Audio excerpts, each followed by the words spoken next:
Ralph Rosenthal, Mr. Rosenthal, he did these classes for adolescents, for high school kids, and those were sculpture classes from 1:30 to 3:30. So I would go to shul and then I would do sculpture in the afternoon, and that was my day. And it's probably worth noting, Rosenthal, these are people that were, that actively identified as Jews, that were not Jewishly observant.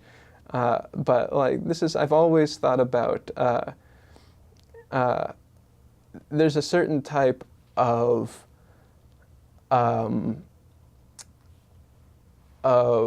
unpretentious commitment. It's love and love and credibility in art shown through commitment, as opposed to other sorts of through pedigree or through or through hipness or any number of other things.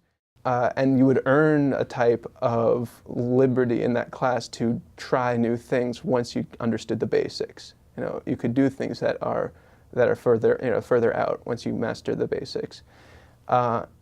And so that's that type of work and that type of engagement with art and culture, that everybody should go to museums, everybody should know, everybody should be intellectually engaged and should not feel intimidated by the arts.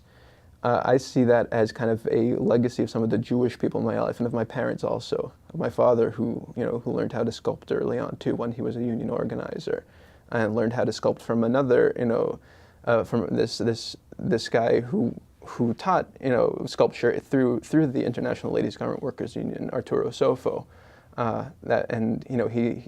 He wanted people who worked also to be able to have that opportunity.